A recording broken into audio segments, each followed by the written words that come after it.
En 1944, un ingénieur soviétique signa de sa propre main son arrêt de mort en commettant un acte de barbarie technique absolument délibéré en plein champ de bataille. Quelques secondes avant l'assaut, il arracha intentionnellement les soupapes de sécurité d'un char lance-flammes, emprisonnant dans cette carcasse d'acier une pression monstrueuse de 60 atmosphères et du mazout lourd en ébullition. Son commandant, furieux, lui plaqua un pistolet contre la poitrine. Le règlement militaire implacable exigeait l'exécution immédiate pour sabotage de matériel face à l'ennemi. Mais ce qui se produisit juste après le clic du chien armé poussa les généraux à classer à jamais le mécanisme de ce combat dans des manuels secrets. Lisez jusqu'au bout, et vous découvrirez pourquoi la chair humaine en fusion devint le seul fixateur fiable pour un système prêt à exploser, et comment ce terrible calcul thermodynamique changea à jamais l'ingénierie aérospatiale moderne. L'aube de l'année 1944 se noie dans la fumée âcre de la tourbe en feu et le fracas méthodique des obusiers de 122 mm. Dans la tourelle étroite du char lance-flammes OT-34, qui pue l'isolant brûlé, la graisse d'armes et la sueur rance, une lourde clé à molette claque sèchement. Le lieutenant de la garde Koval détruit méthodiquement, tour après tour, le filetage de la soupape de sécurité réglementaire du système pneumatique. Toute décharge de surpression est désormais impossible. Les bouteilles d'air du compresseur sont verrouillées dans un circuit fermé et mortel. C'est un crime passible du peloton d'exécution pour dégradation volontaire de matériel de combat juste avant l'attaque. Mais le règlement est resté au lointain état-major du front. Ici, dans cette boîte d'acier gelé, ne règne que la loi immuable de la thermodynamique et l'instinct de survie des siens, mathématiquement calculé. Le mécanisme du lance-flamme automatique de char ATO-42 représente le carcan rigide de la doctrine militaire que l'ingénieur est en train de briser par la force brute pour une mission impossible. Les spécifications d'usine exigent catégoriquement l'utilisation d'un mélange incendiaire fluide. Koval, lui, remplit personnellement les réservoirs de mazout épais, lourd, saturé à l'extrême, augmentant considérablement la viscosité cinématique du liquide. Les pompes pneumatiques vont devoir propulser cette masse noire et dense à travers les sections étroites des tubulures en cuivre.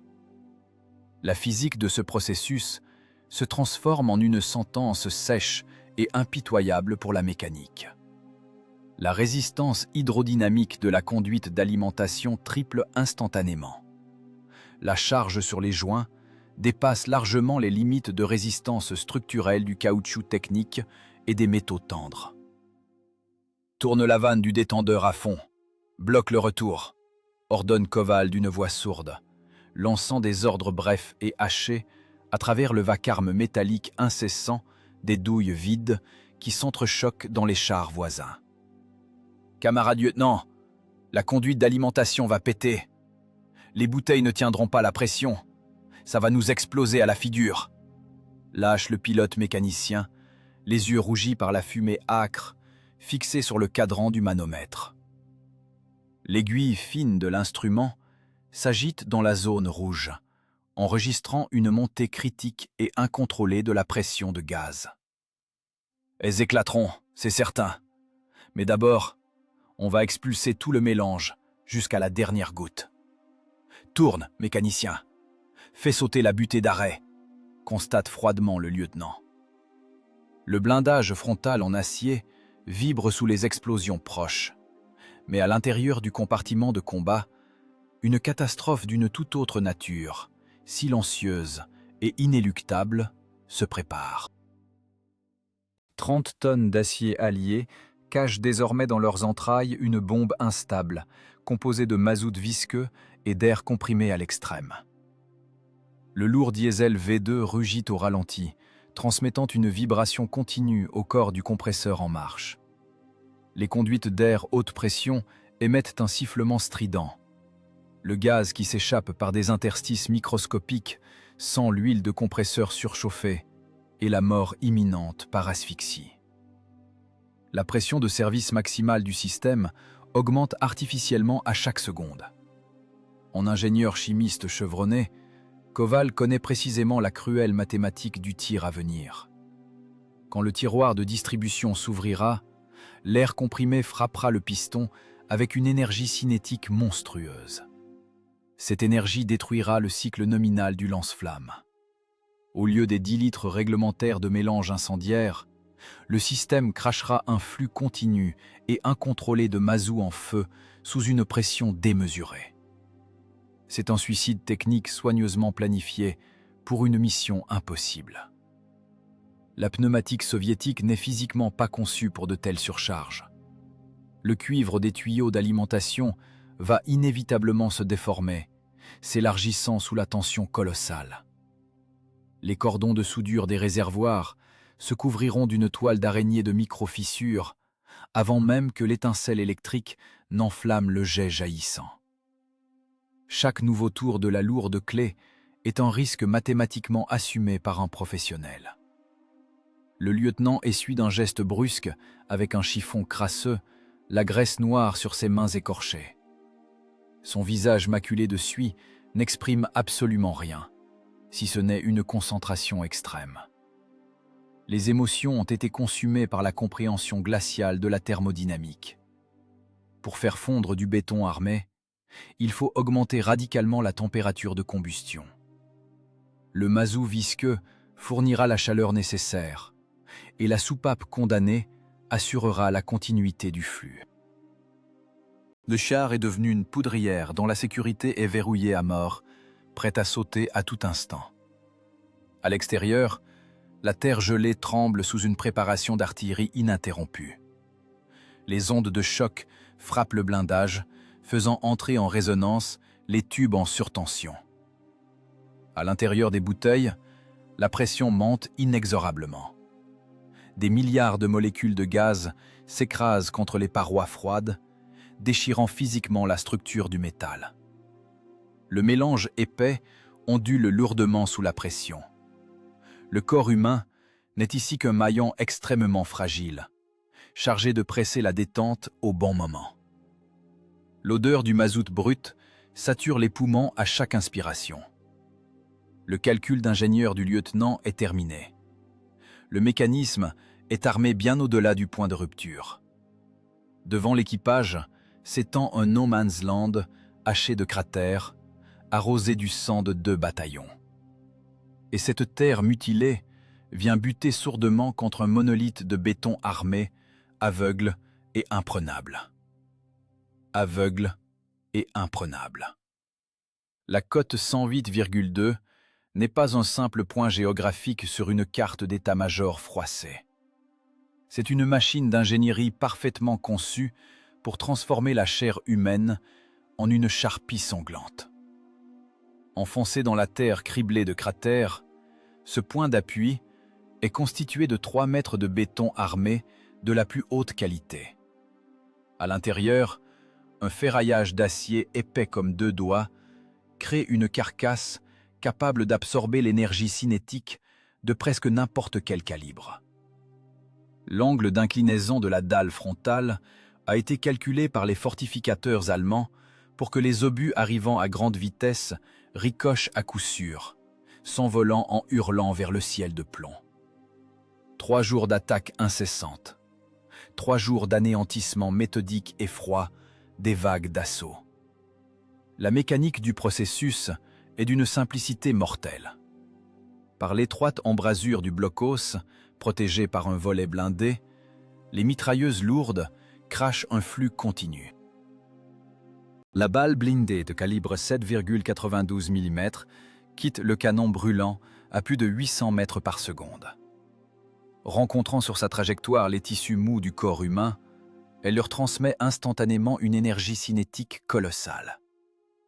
Un choc hydrodynamique se produit. Les organes internes éclatent, les os se brisent.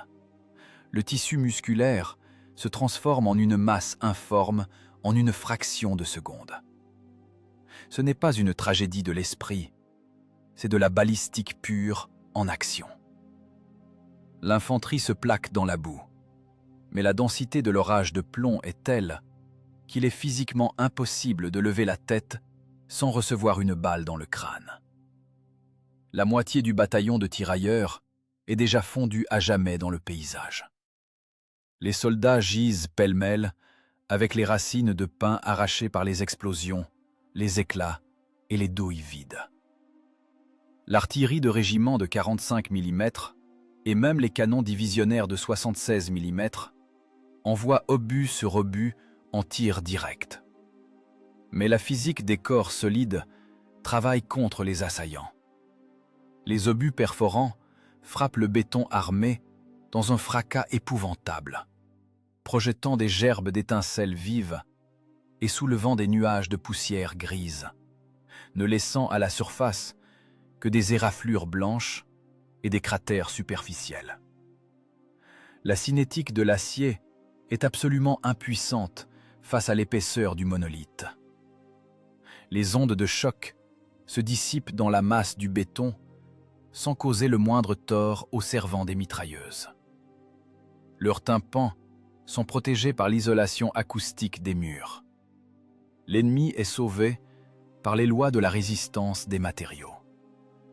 Dans les écouteurs du serre-tête, à travers les craquements de l'électricité statique et le hurlement des parasites, perce la voix rauque et brisée du commandant de bataillon. La membrane du haut-parleur sature sous l'amplitude. « Koval, le temps est écoulé. Il faut prendre la côte maintenant. Dans 20 minutes, nos avions d'assaut vont pilonner le secteur. Ils vont tout labourer, les nôtres et les autres. Exécuter. » Un ultimatum court, tranchant. Pas de prière ni d'appel au devoir. Une cruelle nécessité tactique. Si l'infanterie n'avance pas, l'aviation d'assaut larguera ses bombes à sous-munitions directement sur les têtes du bataillon cloué au sol. La mathématique de la guerre ne tolère aucun sentiment. Sacrifier les restes de ses propres forces dans la zone d'impact est plus avantageux que de briser le calendrier général de l'offensive de tout un front. La radio se tait. Un silence pesant s'installe dans le char, seulement troublé par le grognement sourd du moteur diesel et le sifflement ténu et sinistre de l'air s'échappant des conduites étranglées du lance-flammes. À l'extérieur, les mitrailleuses du blocos poursuivent leur cycle mécanique incessant. La culasse recule, éjecte la douille brûlante, le ressort ramène une nouvelle cartouche de la bande métallique, le percuteur frappe violemment l'amorce. Flash des gaz de poudre, pic de pression dans la chambre, coup de feu. Et cela 1200 fois par minute. Une chaîne de montage macabre, assurée par un système de refroidissement forcé des canons. Le métal travaille jusqu'à l'usure, crachant des tonnes de plomb. L'infanterie se vide de son sang dans la boue glacée. Ils n'ont pas d'abri, pas de blindage composite, seulement le tissu fin de leur vareuse de coton face à la cinétique du métal brûlant. Il est impossible de détruire ce sac de béton par un impact cinétique. La masse des obus est insuffisante. Le calibre des canons est trop petit. Le béton supporte des surcharges colossales. La balistique classique est dans l'impasse, ayant enterré sous elle des centaines d'hommes. Les servants d'artillerie sont sourds à force de tirer. Les canons de leurs pièces sont en surchauffe, les rayures usées.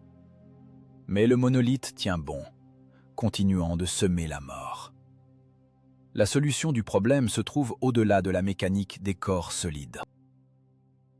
Pour briser la défense là où l'énergie cinétique des obus perforants échoue, il faut changer la nature physique même de l'impact destructeur.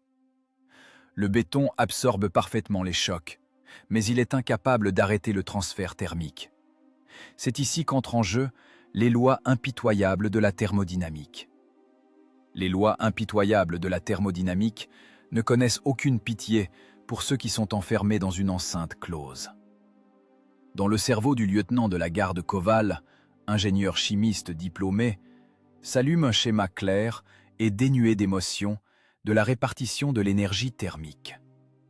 Le blocos en béton armé enterré est un isolant thermique idéal.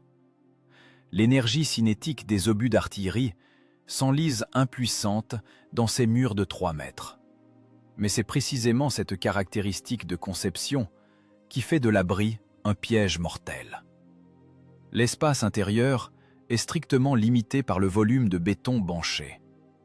Les puits de ventilation ont une capacité dérisoire, n'évacuant que les gaz de poudre des mitrailleuses. Si l'on introduit instantanément un volume colossal d'énergie thermique par l'embrasure, un effet d'explosion volumétrique dévastateur se produira inévitablement. La capacité thermique du mazout lourd dépasse celle du mélange liquide standard de moitié. Une température de combustion de 1200 degrés Celsius brûlera en une fraction de seconde tout l'oxygène libre dans le bunker. Le saut brusque de la pression atmosphérique déchirera instantanément les alvéoles pulmonaires des mitrailleurs, et le vide soudain qui suivra achèvera le processus de destruction biologique des tissus. Il n'est pas nécessaire de percer le blocos avec des obus d'acier. Il faut le transformer en un four chauffé à blanc, où la physique tuera tout le monde, sans exception. Mais le mécanisme standard du lance-flamme automatique de char modèle 42 est absolument inadapté à cette tâche. Le cycle d'usine de la pneumatique dose strictement le mélange via des pompes à piston. Exactement 10 litres par cycle de travail. Un crachat de flamme, une évacuation de la pression résiduelle, le retour du lourd piston. 10 litres de liquide épais ne feront que noircir légèrement la façade autour de l'embrasure. Pour déclencher la réaction irréversible de combustion de l'oxygène à l'intérieur du sac de béton armé, il faut un flux hydrodynamique continu et ininterrompu de mazout en feu. Il faut un canon thermique à action continue. Et l'ingénieur Koval prend la décision glaciale de détruire l'architecture éprouvée du mécanisme d'usine sous le feu nourri de l'artillerie ennemie. Clé de 32, passe-moi le tiroir de distribution principal. La main du lieutenant dans son gant huileux saisit fermement la lourde clé. Les éclats d'une nouvelle explosion proche cisaillent le blindage frontal dans un fracas strident. Camarade lieutenant, le doseur va se gripper à coup sûr. Le piston auxiliaire va sauter de ses rails. Le chargeur pèse de tout son poids sur un écrou récalcitrant, s'écorchant la peau des phalanges contre le métal froid de la culasse du canon de 76 mm. On court-circuite complètement le cylindre de dosage du circuit pneumatique. On passe en injection directe. Relie les bouteilles d'air de travail directement à la vanne de sortie à boisseau. C'est une barbarie d'ingénieur délibérée. L'officier sectionne le système de recharge automatique.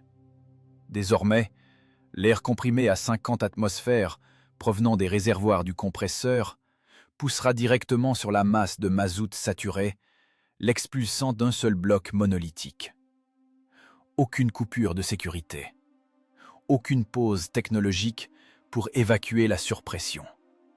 Seulement une décharge monstrueuse d'énergie colossale qui videra les réservoirs en quelques secondes et déchirera inévitablement les conduites d'alimentation de l'intérieur. Les tubes en cuivre du lance-flamme, conçus exclusivement pour de brèves impulsions pneumatiques, ne supporteront physiquement pas une tension thermique et hydraulique prolongée. Ils éclateront le long des minces cordons de soudure, et le mélange inflammable surchauffé se déversera directement dans l'étroit compartiment de combat du char. Ouvre la vanne du détendeur d'air, tourne jusqu'à la butée, foire le pas de vis en laiton.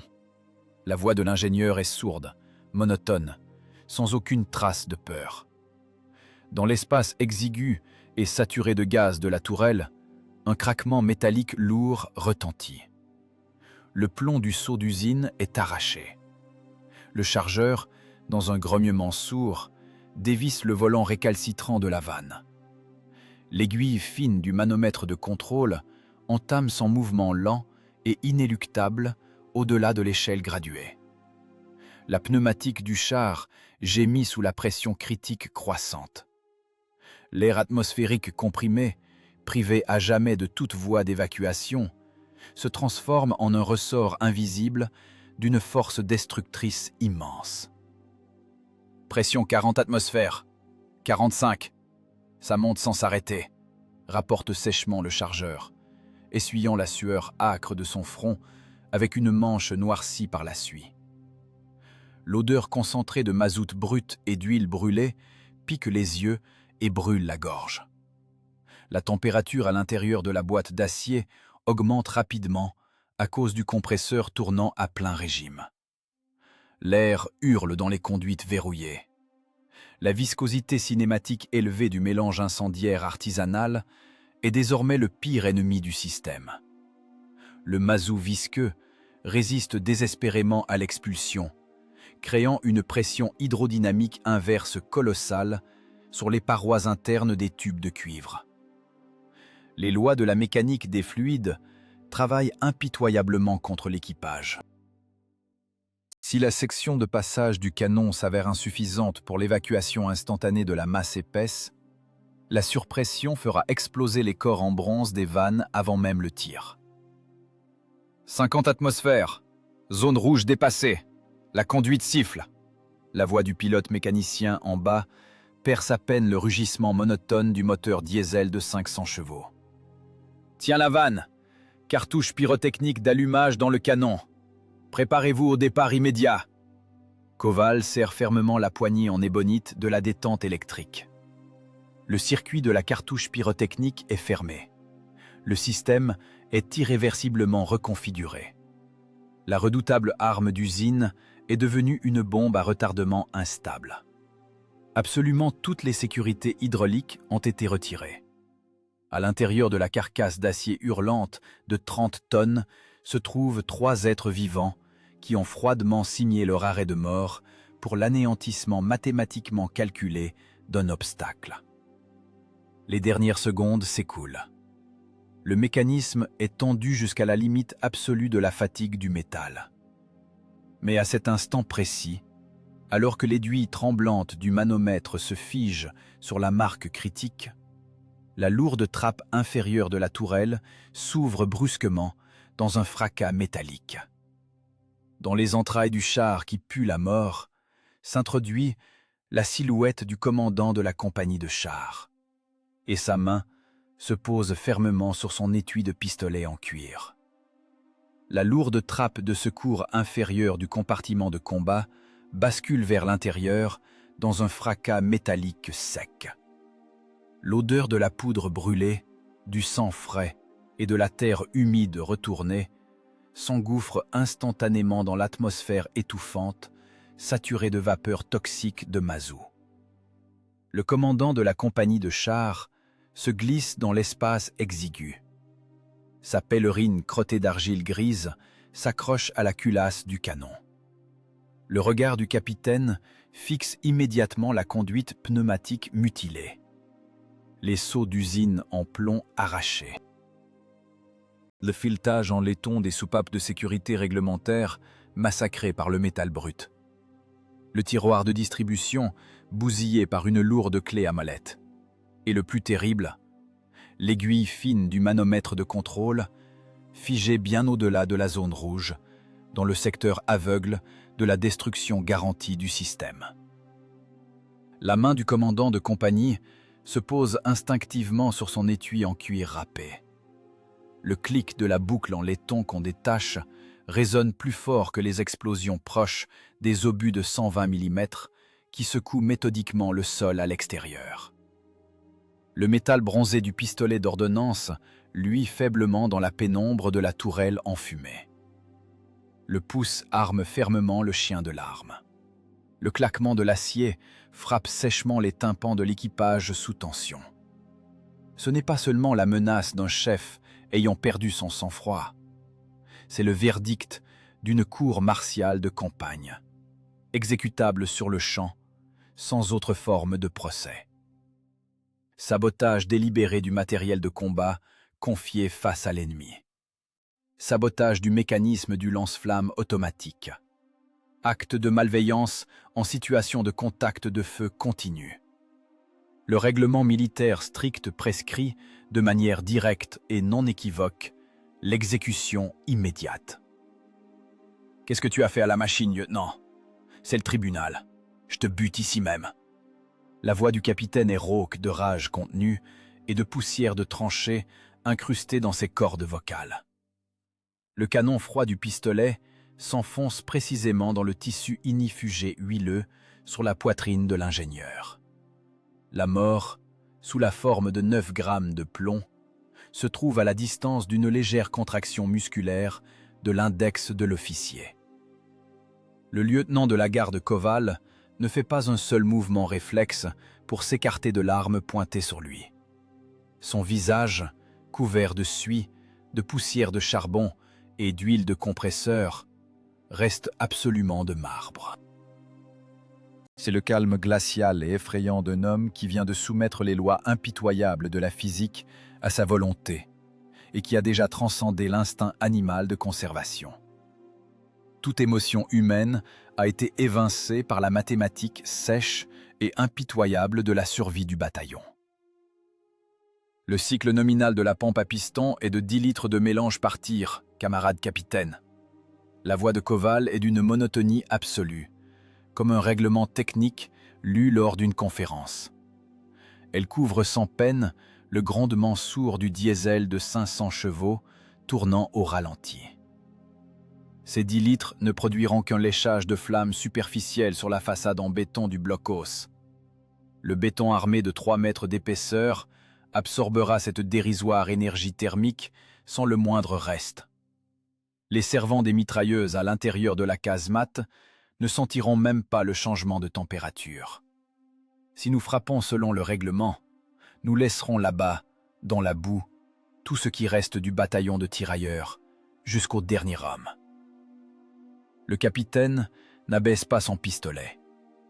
Son regard est rivé aux épais tubes de cuivre du lance-flamme modifié, qui tremblent légèrement sous une tension interne démesurée. La pneumatique gémit. Le métal des conduites surchargées émet un sifflement continu et strident, signalant une fatigue critique et ultime du matériau. La pression de l'air atmosphérique comprimé pèse sur les parois avec une force monstrueuse, dépassant de loin les calculs de limite de rupture prévus par les concepteurs. J'ai bloqué l'évacuation de surpression et mis la conduite en direct, continue Koval, fixant sans ciller les yeux rougis et injectés de sang du commandant. Les bouteilles d'air sont gonflées à 60 atmosphères. Dans les réservoirs, au lieu du mélange fluide, il y a du mazout pur, lourd et visqueux. Nous allons expulser tout ce volume d'un seul jet continu. La thermodynamique fera ce que toute notre artillerie de régiment a été physiquement incapable de faire. Nous allons créer un flux thermique dirigé et ininterrompu. La température de combustion de plus de 1200 degrés brûlera tout l'oxygène atmosphérique dans l'embrasure en 3 secondes. Aucun être vivant ne survivra à ce vide instantané. La physique de la combustion ne leur laissera aucune chance. Tes tuyaux de cuivre vont éclater, bordel! Vous allez brûler vif dans cette boîte d'acier avant même que vos chenilles n'atteignent la côte. Le capitaine enfonce avec force le canon de son arme dans la poitrine du lieutenant, au point de faire craquer le tissu. Ils éclateront. Le risque de rupture structurelle du circuit interne sous une telle pression est de 90%, constate l'ingénieur d'un ton sec et détaché, sans changer d'intonation. Mais nous aurons le temps de projeter le mélange en feu directement dans le blockhaus. Si mon calcul hydrodynamique est faux, vous me fusillerez vous-même. Si je survis au choc thermique. Maintenant, rangez votre arme, commandant. Tout le système est armé à la limite de la rupture. Le moindre dommage mécanique accidentel sur la conduite pneumatique causé par le ricochet de votre balle à l'intérieur de la tourelle provoquerait une explosion volumétrique des vapeurs de mazout à l'instant même. Dans l'espace exigu et glacé du compartiment de combat, un silence pesant, d'une densité presque palpable, s'installe. Il n'est troublé que par le sifflement strident de l'air surchauffé qui s'échappe sous une pression colossale. Le duel psychologique entre deux volontés vacille sur le fil du rasoir, à la merci d'un coup de feu accidentel. C'est l'affrontement entre les paragraphes rigides du règlement militaire, écrits avec du sang, et la logique absolue et insurmontable des lois de la physique. Le capitaine détourne son regard vers les clapets de laiton déformés, vers les phalanges du pourvoyeur, blanchies par l'effort, alors qu'il maintient de toutes ses forces la vanne d'arrêt, puis vers les yeux de glace, vides, de l'ingénieur Koval. La mathématique impitoyable d'une mort certaine l'emporte sur les consignes administratives du temps de paix. L'officier abaisse lentement son lourd pistolet, surmontant avec un effort visible la résistance interne de son système de valeurs de commandant exemplaire. Le chien de l'arme revient souplement à sa position initiale. Le clic sec du cran de sûreté résonne dans ce silence comme un bref sursis avant une sentence de mort. Si vous ne réduisez pas ce tombeau de béton en cendres, lieutenant, je ne gaspillerai pas une cartouche de l'État. Je vous laisserai crever d'une agonie lente et atroce dans les geôles du tribunal. Lâche le capitaine en pivotant brusquement, s'extirpant avec peine par l'étroite trappe inférieure. L'odeur de la terre humide, mêlée de neige, remplace un instant la puanteur étouffante de l'huile de compresseur brûlée. Le lourd couvercle blindé se referme dans un fracas métallique sourd, scellant hermétiquement ce cercueil d'acier avant le combat. Koval reprend son souffle avec difficulté. Son pouls bat lourdement contre ses tempes, mais ses mains se posent méthodiquement, sans le moindre tremblement, sur les leviers d'acier de la commande de tir. À travers les 3 épiscopes de visée, on ne distingue qu'un champ gris, labouré de profonds cratères et jonché de cadavres de fantassins. Et là-bas, derrière le rideau épais d'une fumée de poudre âcre dégagée par les explosions, se dresse la façade aveugle et imprenable en béton armé de la cote 108,2. L'étroite embrasure horizontale du blockhaus crache sans interruption de longues traçantes de plomb. Le pilote écrase avec force la pédale d'embrayage durcie par le gel. Les lourdes chenilles d'acier broient dans un craquement caractéristique le sol gelé mêlé d'éclats d'obus. Les vibrations de la caisse blindée s'intensifient instantanément au décuple. À travers le verre épais et trouble de la coupole de commandement, un éclat de lumière vif et tranchant frappe les yeux.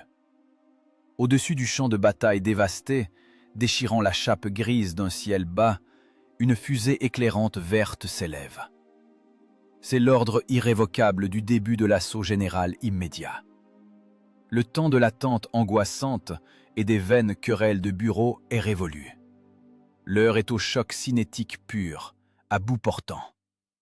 La machine, chargée à ras-bord d'une pression extrême et d'une mort en fusion, s'élance dans un rugissement assourdissant de ses tubulures d'échappement. La fusée verte s'éteint dans le ciel de plomb, ne laissant derrière elle qu'une traînée pâle de fumée corrosive. 30 tonnes d'acier allié s'arrachent de leur position dans un hurlement déchirant. Le moteur diesel à 12 cylindres délivre ses 500 chevaux de puissance maximale, dévorant avidement le carburant lourd.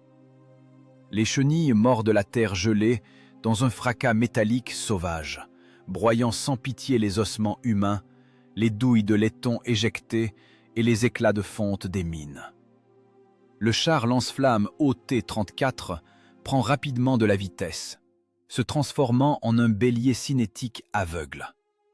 La machine fonce par de courts zigzags brutaux à travers le rideau dense des tirs de barrage d'artillerie vers le monolithe de béton armé de la cote 108,2.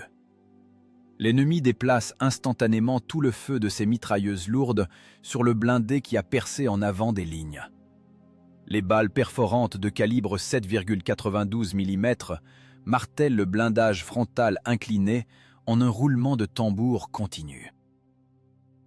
L'énergie cinétique du plomb volant arrache des gerbes d'étincelles aveuglantes.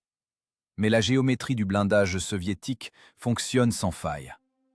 Le métal fait ricocher la mort sur les côtés, renvoyant les balles déformées dans le vide gris. La dynamique de l'attaque comprime le temps subjectif en microsecondes. L'espace se réduit à l'étroite fente de l'épiscope, maculé de boue. « Prends à gauche! Cratère de but de 120 mm! Plein gaz, mécano, ne ralentis pas !» hurle Koval, couvrant le fracas monotone de la canonnade et le grincement incessant du sol broyé. Sa voix est totalement dépourvue d'émotion. Ce n'est qu'une correction sèche et robotisée du vecteur de mouvement. « Je suis à plat régime. Les chenilles glissent sur le sang et l'argile. 20 mètres avant le béton !» s'époumonne le pilote en réponse, tirant furieusement sur les leviers d'acier des embrayages latéraux. Les muscles de ses bras sont pris de crampes douloureuses sous l'effet d'une tension physique colossale. Mais la machine réduit inexorablement la distance. 15 mètres. 10. 5. La façade de béton armé surgit juste devant la fente de vision, barrant totalement l'horizon. Du gouffre noir de l'embrasure jaillissent de longues langues de feu puissantes. Les servants ennemis tirent à bout portant, tentant désespérément de briser l'optique des appareils de vision. À l'intérieur de la tourelle, la pression du système pneumatique bridé atteint le seuil critique de 60 atmosphères. Les conduites d'alimentation en cuivre vibrent sous une tension interne extrême, prêtes à éclater à chaque instant le long de leur fine soudure. L'odeur du mazout brut et de l'huile de compresseur surchauffée devient insupportablement dense, presque palpable physiquement. Le char freine brusquement, cassant net l'inertie cinétique de sa lourde carcasse blindée. Distance 0. Le canon du lance-flamme automatique modifié ATO-42 pointe exactement au centre de la fente qui crache du plomb en continu. Feu! L'ordre bref et tranchant de l'ingénieur coïncide précisément avec la pression brutale de sa paume sur la poignée d'ébonite de la détente électrique. Le circuit électrique se ferme instantanément. La cartouche pyrotechnique d'allumage s'enflamme dans la bouche du canon. Le clapet de distribution, bloqué manuellement, ouvre un passage direct à l'air comprimé à sa limite extrême. Aucun cylindre doseur, aucun cycle réglementaire de 10 litres. La thermodynamique échappe au contrôle des concepteurs de ce mécanisme.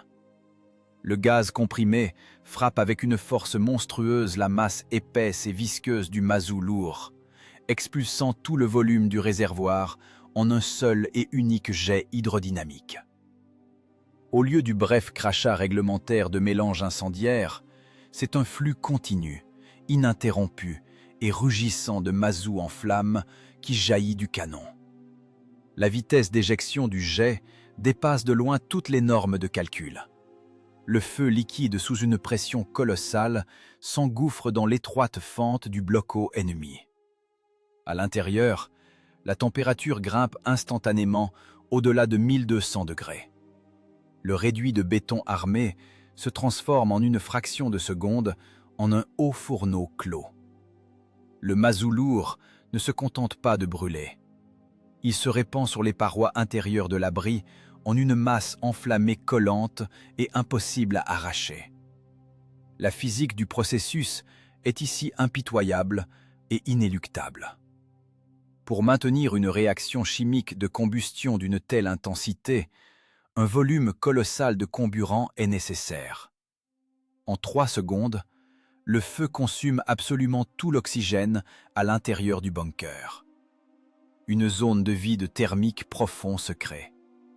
La pression atmosphérique chute à des valeurs critiques, déchirant instantanément les tympans et les tissus pulmonaires fragiles des servants de mitrailleuses.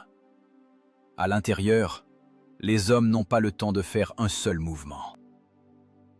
Leurs cordes vocales se soudent instantanément dès la première inspiration de gaz incandescent. Les canons d'acier des mitrailleuses allemandes chauffent à blanc et commencent à perdre leur géométrie. Le métal des armes fond. Les culasses se bloquent définitivement sous l'effet d'une dilatation thermique brutale. Les flammes dévorent sans pitié les bandes de munitions, provoquant la détonation chaotique de tout le stock de combat. Les explosions sourdes de la poudre à l'intérieur de la casemate se fondent dans un vrombissement continu et omniprésent. C'est le rugissement pesant du mazout qui se consume, amplifié par l'acoustique close de la voûte de béton. Brûle, écrase la soupape, carbonise ce béton jusqu'au fond, hurle furieusement le pourvoyeur, mais sa voix enrouée est totalement noyée dans le fracas monstrueux des flammes qui s'exhalent. Kova ne relâche pas la détente d'un millimètre. Son visage contracté est inondé d'une sueur âcre. Ses yeux sont plissés par le rayonnement thermique insoutenable qui pénètre même à travers l'épais blindage frontal. L'aiguille du manomètre commence à descendre lentement, enregistrant la consommation monstrueuse de mélange. Mais la pression à l'intérieur des tuyaux surchauffés reste mortellement dangereuse. Le canon thermique à action continue fonctionne à la perfection. Le mélange visqueux continue d'inonder inexorablement les entrailles du blockhaus. À l'extérieur, le monolithe imprenable commence à céder. Le ciment à haute résistance s'effrite et s'écaille sous l'effet du choc thermique brutal. Les épaisses armatures d'acier à l'intérieur des murs chauffent au rouge, perdant toute capacité portante. Le point d'appui ennemi est totalement détruit, rayé de la surface de la Terre par les seules lois de la thermodynamique. Cependant, la loi fondamentale de conservation de l'énergie dicte ses règles sévères. La chaleur colossale ne s'évapore pas sans laisser de traces.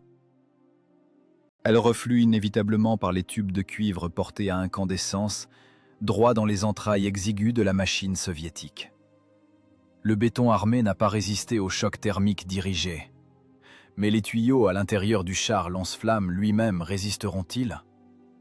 Le système pneumatique, privé de ses soupapes de sécurité et enfermé dans une boîte d'acier brûlante, a totalement épuisé sa réserve de sécurité. Et ici, la physique commence à tuer les créateurs mêmes de ce mécanisme. La physique commence infailliblement à tuer les créateurs mêmes de ce mécanisme.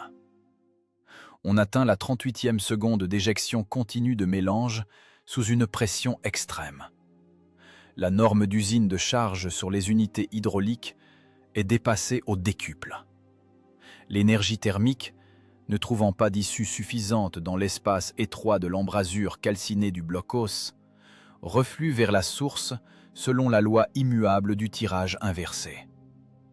Les gaz incandescents lèchent le bouclier blindé du lance-flammes, chauffant les circuits externes à des valeurs critiques. À l'intérieur de la tourelle, la température franchit par bond la barre des 70 degrés Celsius. Respirer devient physiquement impossible. L'air brûlant calcine le larynx, desséchant les muqueuses jusqu'à les transformer en parchemin cassant. Les canalisations en cuivre de la conduite principale passent d'un jaune terne à un rouge cerise sinistre. La structure du métal se dégrade rapidement sous l'effet simultané de la pression interne monstrueuse de 60 atmosphères et du rayonnement thermique externe. La limite de fatigue des matériaux n'est pas un concept abstrait issu d'un cours universitaire. C'est une frontière absolument précise et impitoyable entre la survie et la mort. À la 39e seconde, cette limite est définitivement franchie. Les fines soudures reliant le clapet de distribution modifié artisanalement à la conduite d'air principale ne résistent pas à la charge combinée. Un craquement sec et brutal de métal qui se déchire retentit d'abord, immédiatement noyé dans le vrombissement général du diesel, tournant à plein régime, et le rugissement pesant des flammes. Puis, le circuit interne éclate. L'air comprimé, mêlé aux vapeurs surchauffées de mazout lourd, s'engouffre par la brèche. Un jet étroit de liquide bouillant et visqueux, sous une pression colossale, frappe directement l'intérieur du compartiment de combat exigu. Ce n'est plus une simple fuite technique, c'est un choc thermique dirigé dans l'espace clos de la boîte d'acier. Le mazout chauffé à des centaines de degrés s'éparpille en éventail sur les cloisons, s'enflammant au contact de la culasse surchauffée du canon. La tourelle est instantanément envahie par une fumée noire épaisse et par des flammes vrombissantes. Le lieutenant de la garde Koval encaisse le choc cinétique et thermique principal du mélange bouillant. Les projections de mazout en feu percent le tissu inifugé de la combinaison de tankiste avec la facilité d'une balle de gros calibre. La masse visqueuse adhère à la peau, poursuivant son processus de combustion chimique intense. La température de fusion de la graisse humaine et du tissu musculaire est dérisoire comparée à la chaleur de ce mélange industriel. Dans l'espace confiné, une odeur de chair brûlée se répand brusquement. Le choc physiologique, causé par des brûlures thermiques profondes du 2e et 3e degré, aurait dû instantanément déconnecter le système nerveux central, plongeant l'homme dans un coma salvateur. Les récepteurs de la douleur envoient au cerveau des impulsions électriques extrêmes. Mais la volonté de l'ingénieur et sa compréhension lucide de la mécanique du processus s'avèrent plus fortes que les algorithmes biologiques de survie. Koval ne retire pas ses mains. Ses doigts sur lesquels la peau cloque, noircit et se carbonise en cet instant même, serrent à mort la poignée d'ébonite de la détente électrique et la vanne de commande manuelle du clapet. L'ingénieur le sait. S'il relâche l'obturateur maintenant, la pression colossale non évacuée frappera en sens inverse, faisant exploser les réservoirs principaux.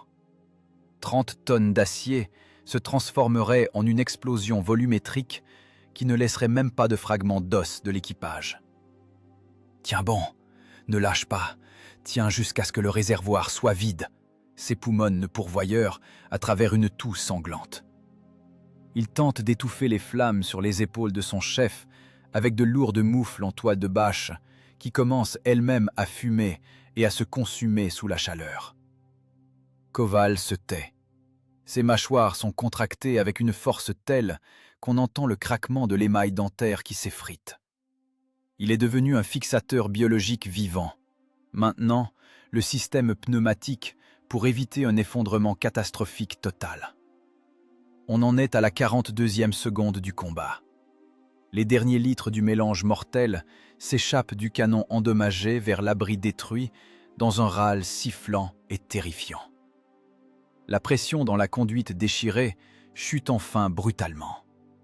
Au même instant, le cuivre des tuyauteries, surchauffé et privé de son flux de refroidissement interne, fond définitivement. Les bords du métal déchiré s'affaissent sous leur propre poids et se soudent entre eux en un bloc informe de laiton, de bronze et d'acier. Le lance-flamme s'autodétruit, scellant à jamais le circuit brisé. Le moteur du char finit par s'étouffer dans un nuage épais de fumée toxique et cale. Un silence soudain, assourdissant, s'installe, à travers lequel ne perce que le léger sifflement du métal qui refroidit et la respiration lourde et saccadée d'hommes gravement brûlés. Koval, perdant progressivement connaissance sous l'effet du choc traumatique, glisse lentement le long de la paroi blindée calcinée pour s'effondrer sur le plancher jonché de douilles.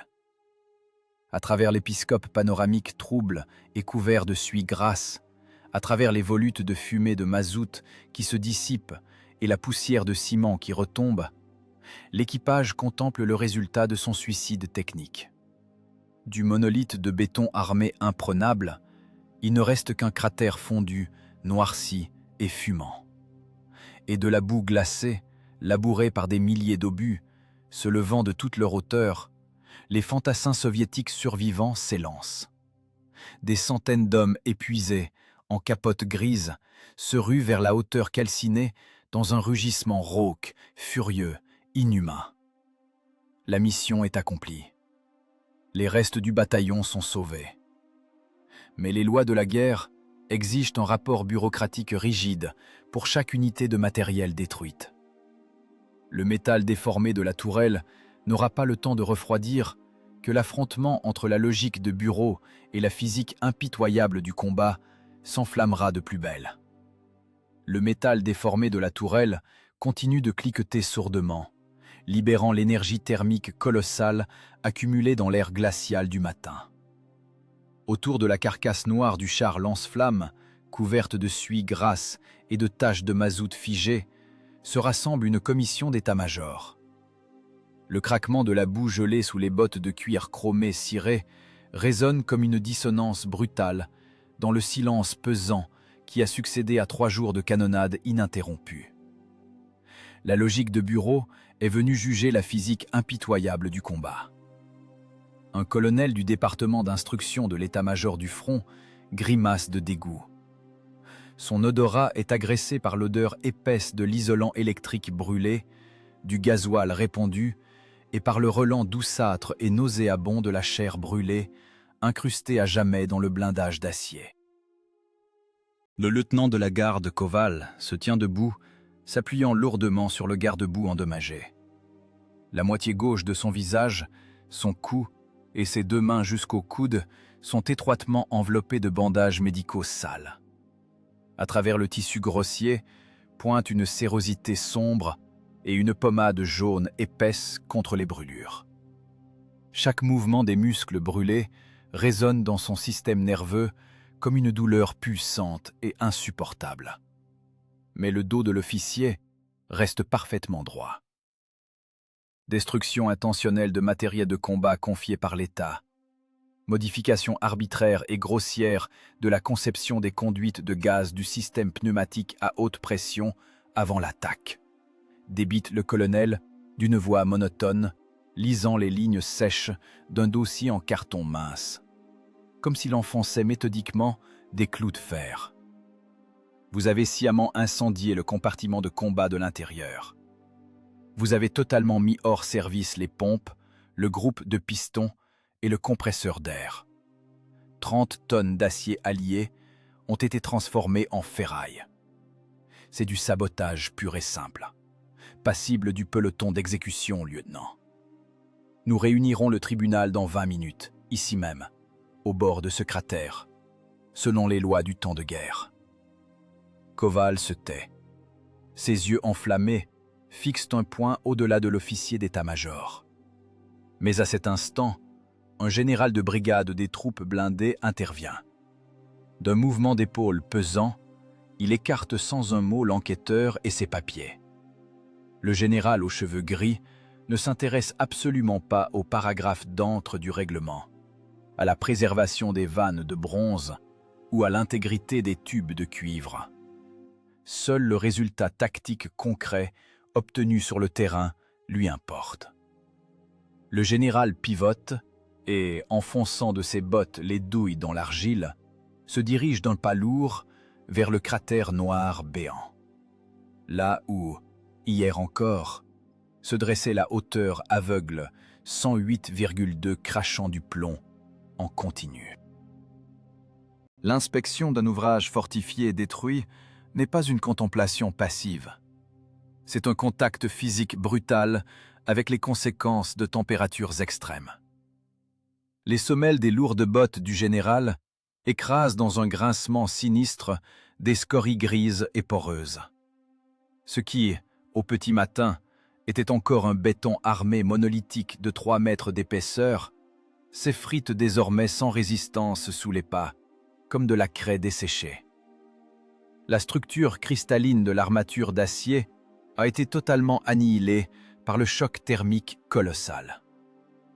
À l'intérieur de la casemate calcinée règne une puanteur épaisse d'os carbonisés, de laiton fondu et d'oxygène entièrement consommé.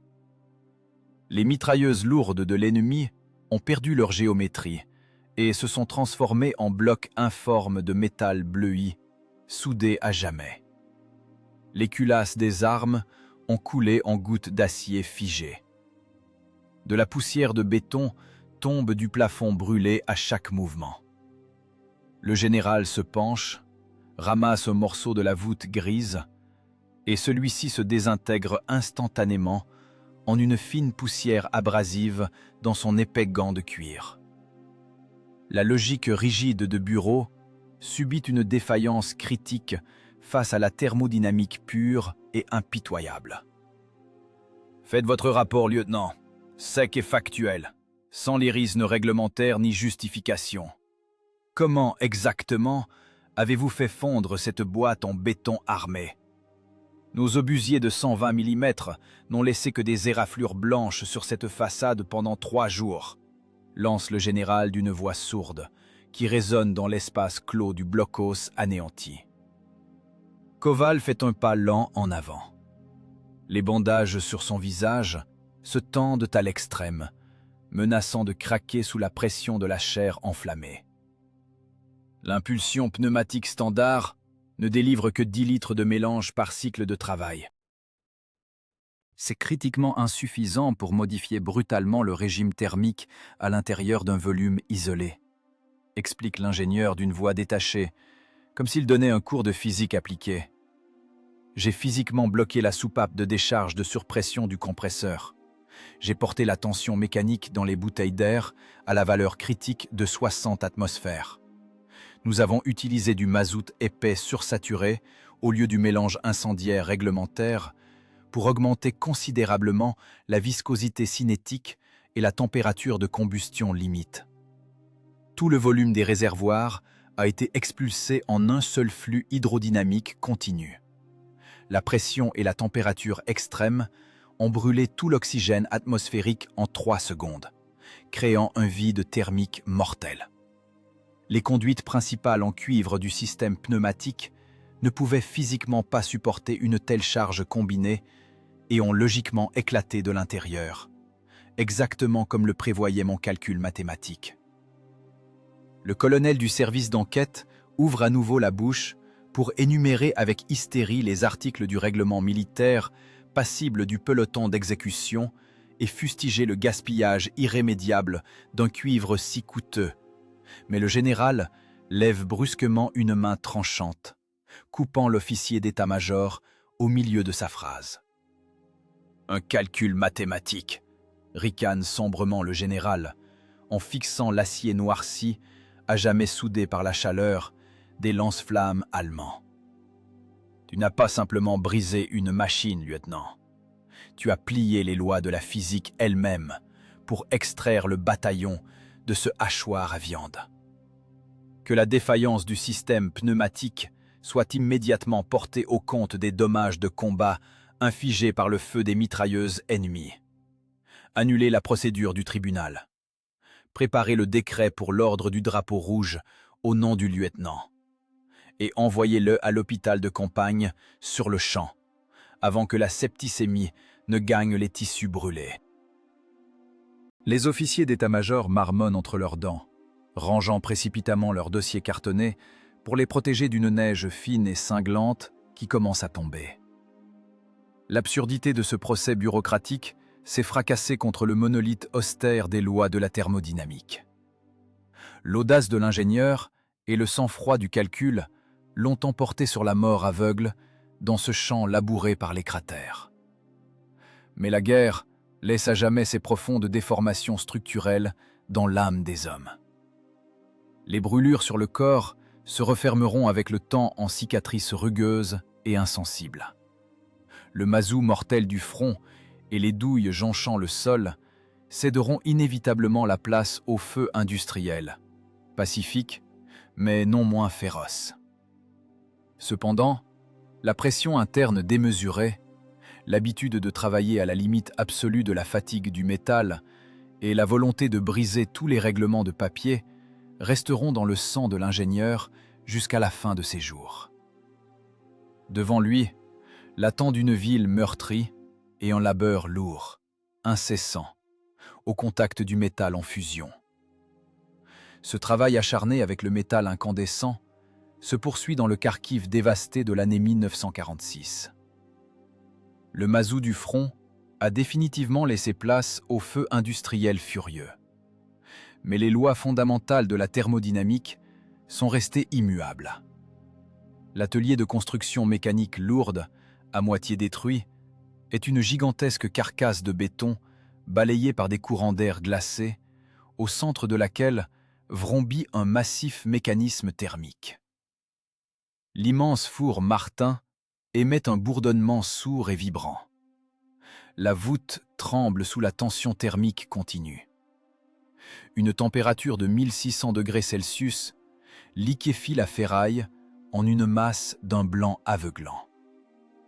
Le fracas des ponts roulants, le cliquetis des wagonnets de fonte lourdement chargés et le rugissement ininterrompu du soufflage d'air se fondent en un flux assourdissant de chocs acoustiques.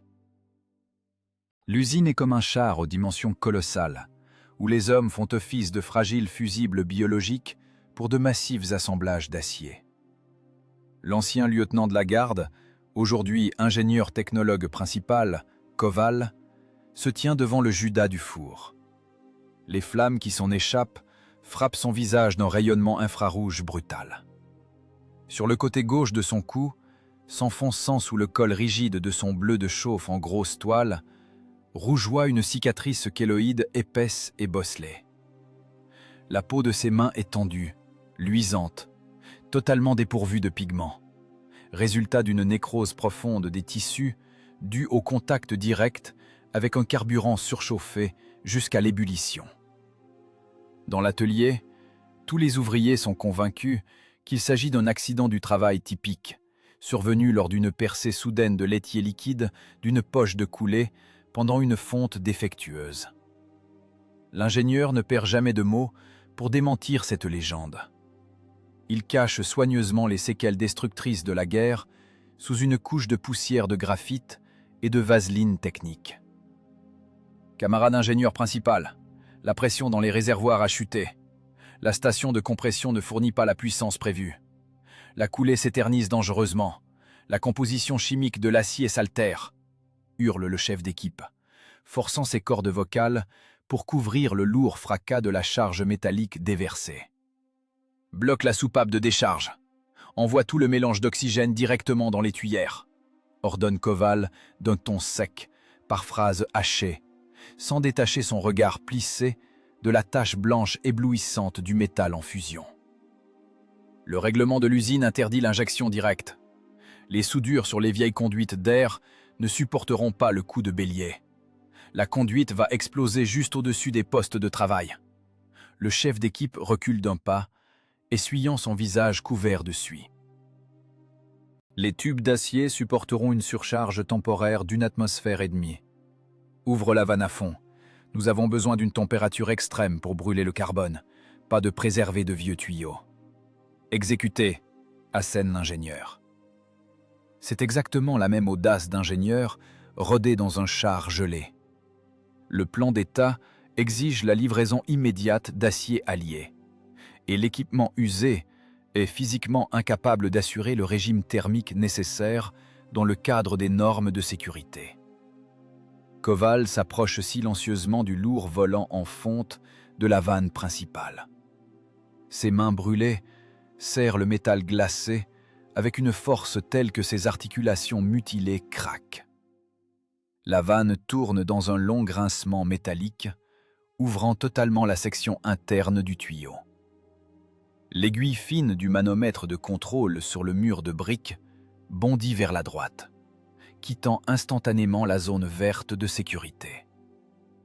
Les tuyauteries au-dessus des têtes commencent à émettre un sifflement aigu et pulsé de gaz s'échappant par des micro-fissures. La concentration d'oxygène dans le four augmente par paliers. Le métal en ébullition projette une gerbe dense d'étincelles brûlantes. La physique du processus est à nouveau contrainte de se soumettre au calcul froid de l'ingénieur, travaillant au-delà de la limite de résistance des mécanismes. Vous brisez encore les normes, Ilya Semyonovitch, vous allez finir par faire sauter tout le laminage. Où avez-vous appris à violenter la technique de la sorte? Au front? Grogne un vieux fondeur, poussant avec peine une lourde barre à mine sous le volet. Augmentez l'apport d'air de 10% supplémentaire. Surveillez le laitier. Cessez les discussions. Tranche Koval. Il refuse de transposer les processus physiques sur le plan des souvenirs humains. Plus tard, dans son petit bureau exigu, glacial et imprégné d'une odeur d'ozone, l'ingénieur s'assoit à une table de planches brutes. Le fracas industriel ne parvient ici qu'étouffé, se transformant en une vibration monotone du sol en béton. Koval ouvre un tiroir. Parmi les graphiques de fluidité de l'acier et les calculs de tension thermique, repose un petit coffret en bois noirci par le temps. À l'intérieur, sur un morceau de tissu huileux, se trouve un morceau de métal fondu, lourd et absolument informe. C'est un amalgame soudé d'une vanne en bronze, d'un tube de cuivre et d'un fragment de fixation en acier, un véritable vestige de la soupape de distribution du lance-flamme ATO-42. La pièce avait été découpée au chalumeau dans la tourelle d'un char calciné avant que la carcasse carbonisée ne soit envoyée à la refonte. Ce morceau de matière morte contient en lui la fixation exacte de charges démesurées. La structure moléculaire du laiton a mémorisé à jamais une pression de 60 atmosphères et les 1200 degrés du mazout en flamme. Le réseau cristallin du métal possède une mémoire absolue et objective, contrairement à la psyché humaine. Koval passe ses doigts insensibles sur les coulées froides de l'étier. Dans son cerveau se déroulent des opérations arithmétiques complexes. Le bilan des gains et des pertes. Le prix d'un mécanisme détruit face au nombre de fantassins survivants. Et ces chiffres secs de vie sauvée deviennent le seul héritage véritable et pesant, gravé à jamais dans les lois de la physique. Le lourd héritage de l'ingénieur Koval ne se mesure pas au nombre de larmes versées, mais à la statistique froide et mathématiquement vérifiée de la survie.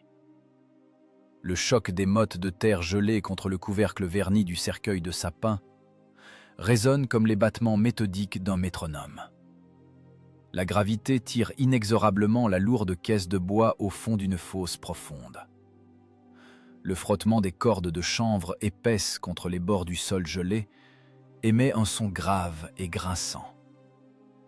Le cimetière est totalement plongé dans le silence visqueux et froid d'une journée d'automne. L'oraison funèbre civile suit un protocole standard et anonyme. Les discours des officiels de l'usine glissent à la surface, sans jamais toucher à l'essence des processus physiques qui ont façonné la vie de cet homme. Mais la monotonie du protocole est brusquement rompue par la voix rauque d'un vieillard. Un ancien tankiste de char-flamme s'appuie lourdement sur une canne en bois. Ses doigts, à jamais déformés par l'arthrite, pour avoir tenu pendant des heures les leviers d'acier glacé des embrayages latéraux, serrent le pommeau jusqu'à en avoir les phalanges blanches. Assez de paroles creuses. Vous ne comprenez absolument rien à la mécanique de ce combat. Le vieil homme balaie l'assistance d'un regard dur et délavé. Là-bas, près de la côte 108,2, gisaient dans la boue liquide 2 bataillons de tirailleurs, totalement broyés par l'artillerie.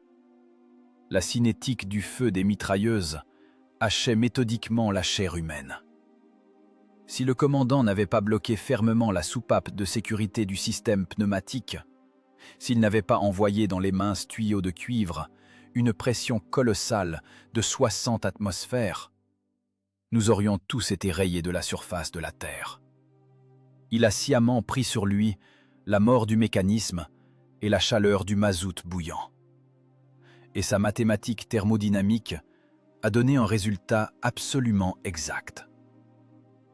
Le vieil homme reprend péniblement son souffle. L'acoustique de l'air glacial porte loin ses phrases sèches et hachées au-dessus des rangées régulières de dalles de granit. 1437 hommes. Exactement 1437 vies de soldats qui ont franchi la ligne de front sur leurs propres jambes. Ils ont continué à respirer uniquement parce qu'il a brûlé tout l'oxygène atmosphérique dans cette casemate en 3 secondes. Ce n'est pas de l'héroïsme de propagande, c'est de la physique pure et impitoyable, payée par de la peau humaine brûlée. La foule au bord de la tombe se fige. L'arithmétique de la survie frappe de plein fouet par sa précision impitoyable. Ces chiffres sont physiquement impossibles à contester. L'audace d'ingénieur, qui faillit coûter au commandant de char une exécution immédiate devant les troupes, est désormais consignée de manière fiable dans les manuels classés « Secret défense » des académies militaires. Sur les pages imprimées sur papier épais, il n'y a pas la moindre mention de la peur animale de l'équipage ou du choc physiologique des brûlures thermiques profondes. On n'y trouve que des formules strictes d'hydrodynamique, des graphiques de croissance incontrôlée de la pression dans un circuit fermé et les plans d'ingénierie précis de la modification artisanale du tiroir de distribution du lance-flamme automatique modèle 42. Les régimes limites du système pneumatique lors de l'utilisation de mélanges combustibles à haute viscosité sont devenus une partie obligatoire du programme de formation des futurs concepteurs de construction mécanique lourde. Les élèves officiers apprennent par cœur les paramètres de ce fameux choc thermique. Le manuel affirme, dans un langage académique sec, un fait immuable. Le seuil d'écoulement du cuivre à des températures extrêmes a été franchi. Le mécanisme doit impérativement se détruire de l'intérieur pour que l'organisme biologique à l'extérieur puisse continuer à fonctionner dans des conditions de contact de feu intenses. La mémoire d'une telle tension interne démesurée du matériau ne peut être éphémère. Elle se doit d'être lourde, massive, physiquement tangible. Sur la place centrale balayée par les vents glacés, se joue l'acte final de la fixation de cet héritage historique. Une lourde grue sur chenille rugit de son moteur diesel de plusieurs litres. Un nuage de fumée grisâtre s'échappe du massif pot d'échappement sous la charge maximale. Le tambour du treuil grince sous la tension. Les câbles d'acier épais sont tendus comme des cordes de géants, émettant un sifflement vibrant et ténu, résistant désespérément au poids colossal. Les fils métalliques frottent les uns contre les autres, générant de la chaleur. Au crochet d'acier forgé s'élève lentement, millimètre par millimètre, une véritable tourelle de chars lance-flammes. Ce sont 5 tonnes d'acier de blindage allié massif, découpé au chalumeau dans une machine détruite au combat. Le métal de la tourelle est couvert de profondes cavités fondues par des impacts directs d'obus perforants. Dans l'étroite embrasure frontale est figé à jamais le canon thermique mutilé, irréversiblement déformé par la haute température. La flèche de la grue, dans un long grincement d'engrenage, pivote sur son axe, déplaçant la charge de plusieurs tonnes exactement au-dessus du socle de béton préparé. Les élingueurs, dans leurs gants de toile rugueuse, guident avec un effort immense la masse noire oscillante, brisant son inertie cinétique. « Amen!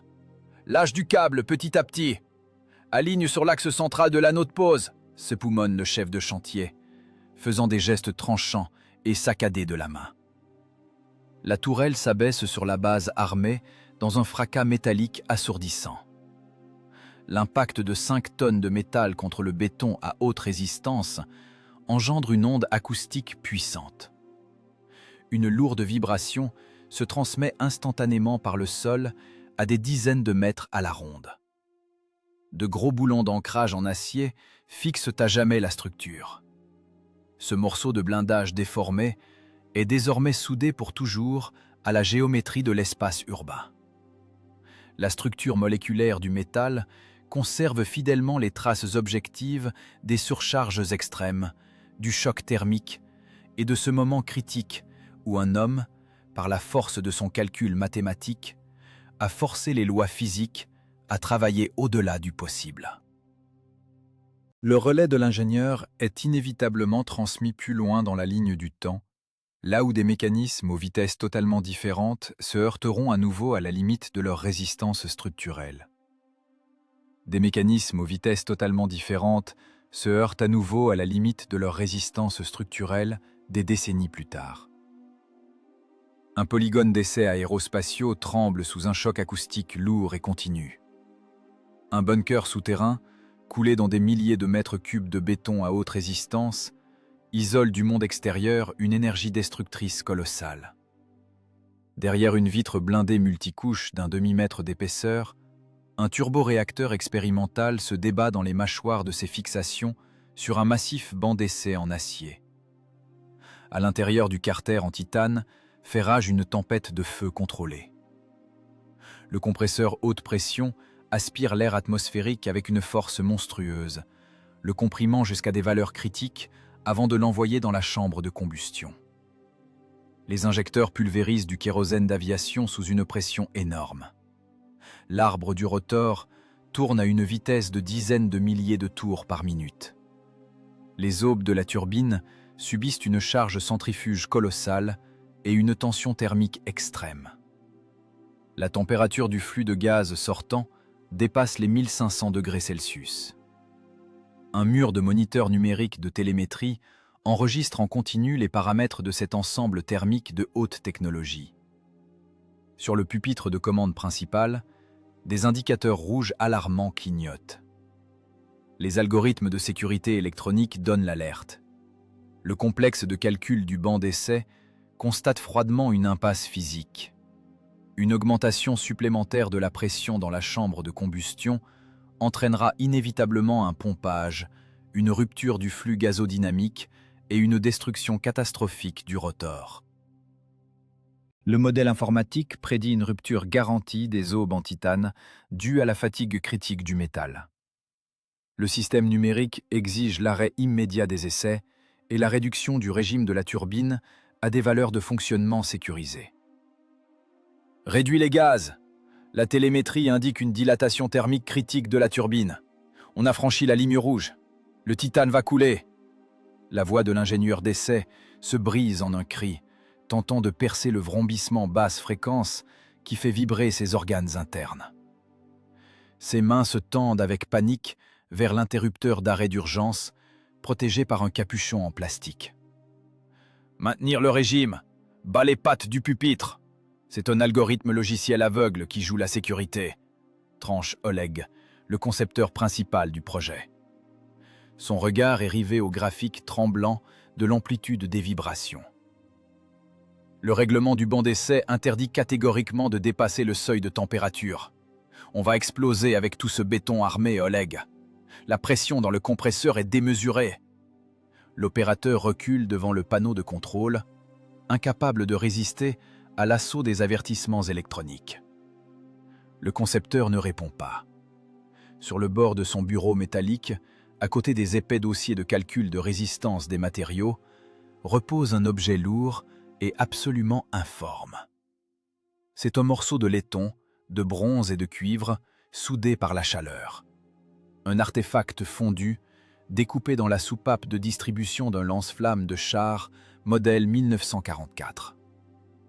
Et à côté se trouve une photo noir et blanc jaunie de son grand-père, au visage marqué par de profondes brûlures. Ce vieux papier et ce morceau de métal mort transmettent à travers le temps une loi immuable. Les instructions de papier sont écrites pour les régimes nominaux, mais la survie et la percée technologique se trouvent toujours bien au-delà.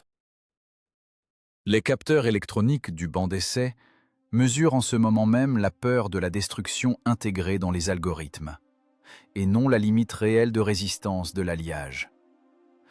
Les lois de la thermodynamique n'ont pas changé au cours des décennies passées.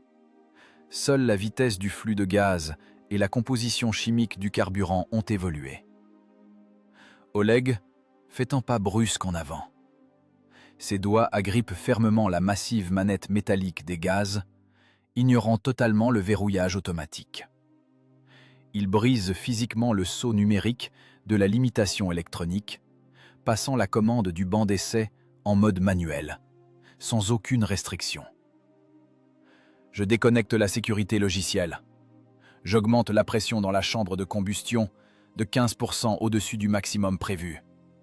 Constate froidement le concepteur, poussant la manette rigide vers l'avant jusqu'à la butée métallique avec un effort physique immense. Les pompes à carburant haute pression augmentent instantanément le volume de kérosène injecté.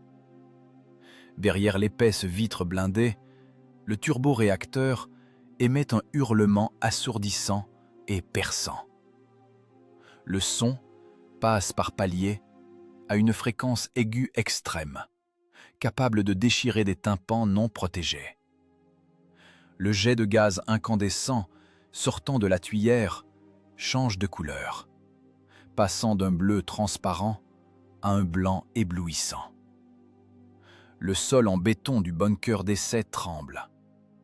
La vibration se transmet par les massifs pylônes d'acier, menaçant d'arracher l'installation de plusieurs tonnes de ces ancrages. Les courbes des graphiques sur les moniteurs s'élancent verticalement, crevant tous les plafonds de tolérance d'ingénierie. La tension de l'air comprimé et des flammes rugissantes atteint son point critique absolu. Le mécanisme oscille sur le fil du rasoir entre une poussée stable et une explosion volumétrique instantanée. L'ordinateur enregistre la destruction totale du système de coordonnées de sécurité. 5 secondes infiniment longues s'écoulent. 10. 15. Le rugissement de la turbine emplit tout l'espace clos, se transformant en un mur de pression dense, physiquement tangible. Les aubes du compresseur tranchent violemment le gaz surcompressé, mais l'alliage de titane encaisse ce choc colossal. Le métal refuse catégoriquement de rompre. La dilatation thermique des pièces incandescentes s'arrête à une frontière de l'ordre du micron avant le contact fatal avec le stator. Le réseau cristallin de l'alliage innovant absorbe avec succès l'énergie thermique monstrueuse. Le flux gazodynamique à l'intérieur du moteur se stabilise enfin sur des valeurs nouvelles, jusque-là inaccessibles. La turbine rugit au maximum, mais continue de générer de manière stable un vecteur de poussée monolithique. Le calcul de résistance en laboratoire s'était avéré trop prudent. Le métal sous pression s'est révélé bien plus fort. Le concepteur retire lentement sa main de la manette, la bloquant fermement sur la valeur de crête atteinte. Son visage n'exprime aucune émotion, si ce n'est une concentration farouche. Ses doigts se posent machinalement sur le métal froid et bosselé du lance-flamme fondu venu du passé lointain. Le lourd relais de l'audace d'ingénieur a été repris et mis en œuvre avec succès sur une frontière technologique totalement nouvelle. La physique impitoyable des charges limites ne connaît pas de compromis, mais elle se soumet toujours au calcul froid et mathématiquement vérifié de l'homme, prêt à franchir la peur primaire de la destruction. Dans l'ingénierie rigoureuse des états limites, le concept d'impossible n'existe pas physiquement. Il n'existe qu'un calcul timoré et erroné. Point final.